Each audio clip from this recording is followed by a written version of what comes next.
Okay, it's just going to address a couple of questions I get regularly about people that are airbrushing. What they're saying is when they're spraying, what they get is the butter. So there's no butter, there's nothing spraying out of the end of the brush, but actually everything's come up.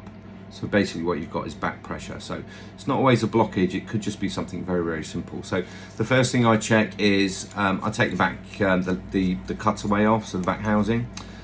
First thing I would do is, these have got a real habit of coming undone while you're using them. You don't want to tighten them up really, really tight. They just want to be hand tight, right? What I would do is just undo this locking nut on the end here, okay, and just slide the needle out. You don't need to come out 5-6 centimeters. Bring that out, right? You're going to push that back in. Don't push it in too hard. If you push this needle in too hard, what you'll do is flare the nozzle. And what that means is you will just open up the nozzle, and then when you do go to use it, instead of it spraying, as soon as you press down, you'll get butter come out, even before you pull the trigger backwards, okay? So don't push that needle in. But what you want to do is just pull it out enough, pull it about 5-6 centimeters, put it back in until it just sticks, okay? And then tighten up that locking housing. Next one, you just got a little spring return here for the trigger, okay? You can undo that a little bit. If the trigger's really, really stiff, you can, as you undo that, that will just release some of the springs so it won't be so hard. But yeah, just make sure that one's tightened up if you've got back pressure going that way. Next thing I check is, on the front here is some rubber seals, okay? That needs to be fully tight. There's normally a little spanner that comes with this. Don't need to tighten it so that it's, you know, unremovable, but you need to tighten it up so there's no air gap. If there's any air coming out of any of this seal here, it will create some back pressure, which will go straight back up the cup, okay? So you want to check all of these are done up nice and tight.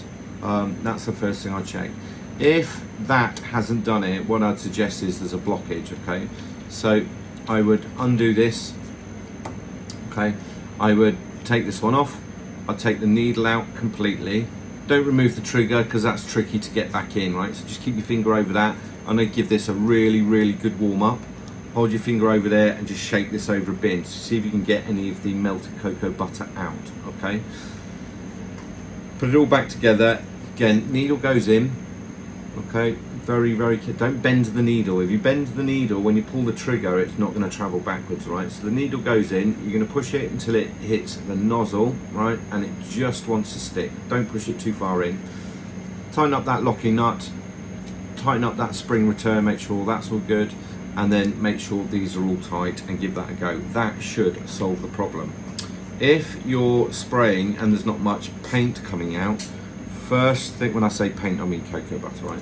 First thing I would, or the next thing I would check is that you've got the needle, you've got movement in the needle. So if you take the air cap off the front and have a look, when you pull the needle down, you should be able to see the needle come in and out. To give you an idea, when that air cap is back on the front, you shouldn't be able to feel the needle. You shouldn't, okay? If you push the needle too far in and the needle's coming out of the end there, that is going to cause you massive problems.